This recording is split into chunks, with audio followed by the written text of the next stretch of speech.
Hi everybody, welcome to another video.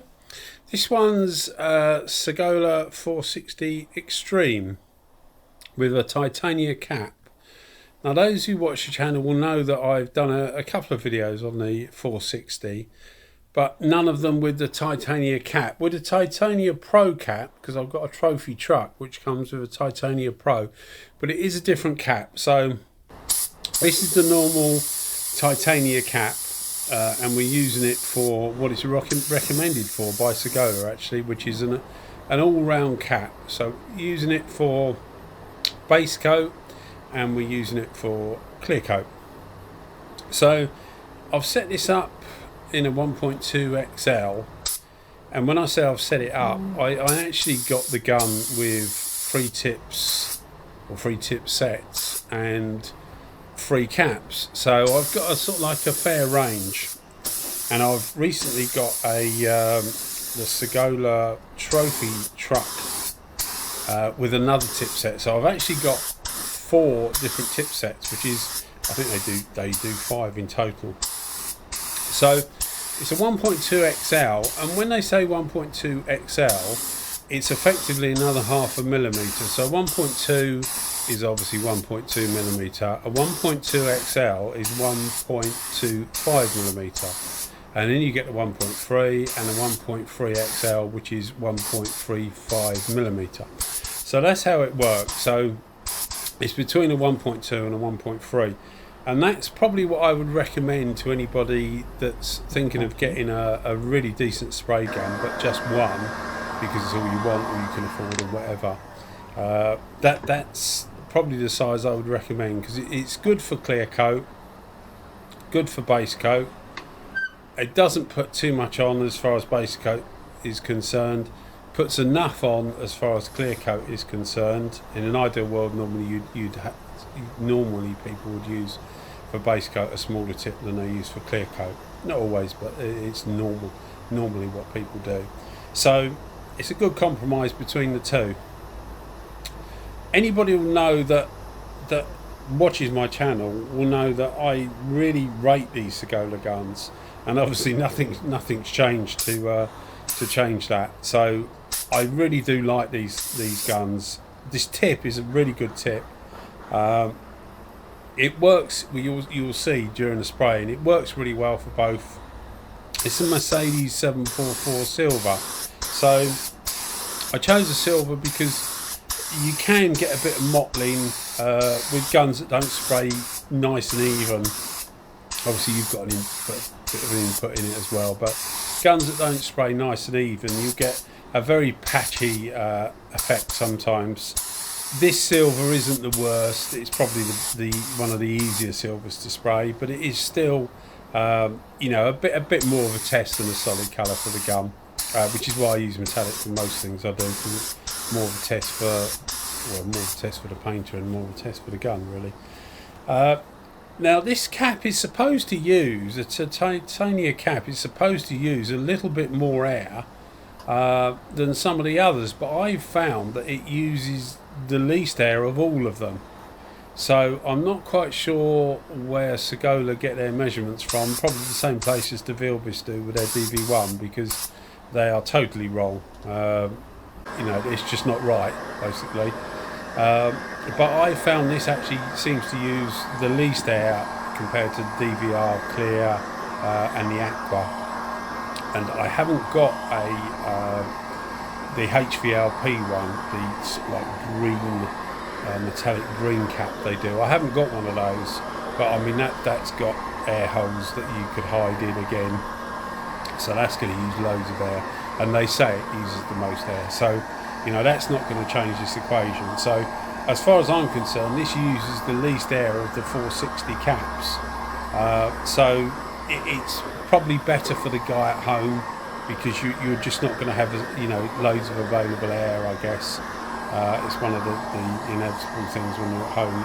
You got a smaller compressor, etc., etc. So it's good as far as that's concerned. I also noticed that there's very little overspray. There's not much overspray with it. You can see, I mean, I've got quite a good setup now for getting rid of overspray anyway, so there's never loads of it hanging around in the workshop.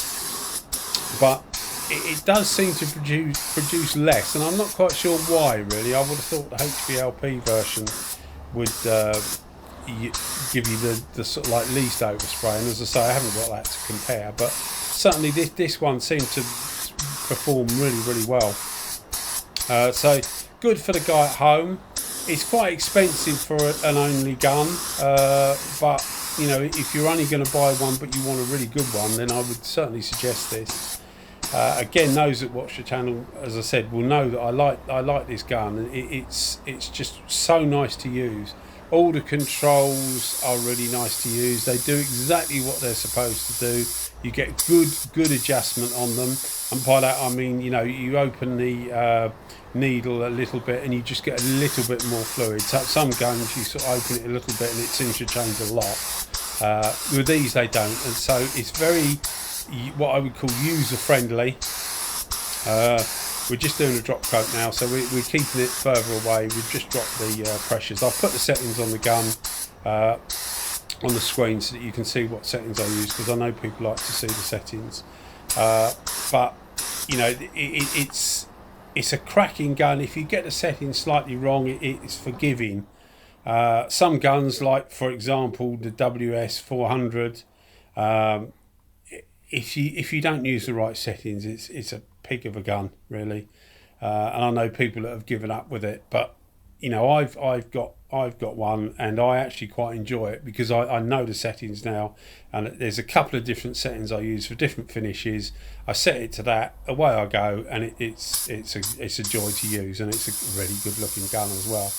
But this is like the total opposite of spectrum of that, in that it's very forgiving in what it does. I mean, if you pile the clear on or pile the base coat on, then it's going to bite you. All the guns are going to do that. None of them are autopilots, so it does require some input from you, but it does make a difference if the gun is more controllable, more forgiving. You know, I guess if you're new to spraying and you're looking at this and you're thinking, well, how can a gun be forgiving? It's just more user friendly, I suppose, is what I'm trying to say. And these guns definitely are like that. It doesn't make it less of a gun. You know, it's not less of a man's gun because it's easy to use. That's not the case at all. They're superb guns, give superb finish. This cap gave a beautiful finish to the base coat and a lovely finish to the clear coat. If you want to play around with the pressures slightly, you can get a slightly different finish if that's what you want. What we went for here was quite a flat finish because there's nothing we're trying to match or anything. We're just trying to get the best finish that we can, so that I can show you the result of what the gun did with this is a cheap clear coat, so the clear coat's not doing the gun any favours whatsoever.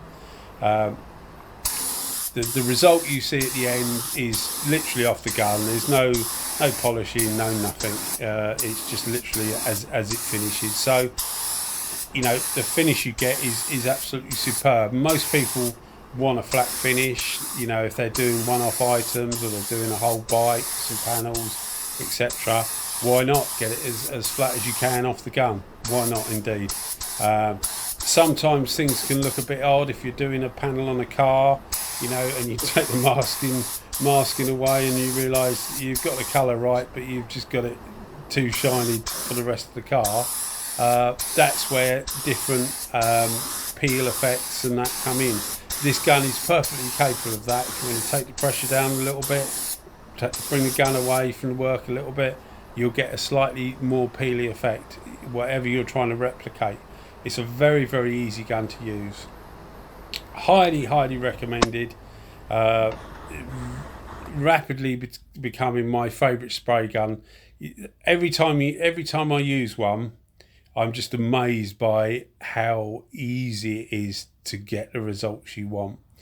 And you can see this is absolutely superb. A really lovely, clean job. Not loads of overspray everywhere. A flawless performance by the Spanish spray gun. Really nice to use. Being bought out actually by a British company, so hopefully things don't change. They seem to be getting a bit more expensive, certainly over here in the UK. But you know, hopefully it won't get too silly. Anyway, thanks for watching, everybody. And I've set up a Facebook account, and we've got an Instagram account that's been going for a little while. So check us out on there. Just a bit more immediate, really. And that's it. All right, well, thanks for watching another video. Give us a like and a subscribe if you can. Always appreciated. Cheers, guys. Thanks very much. Bye-bye.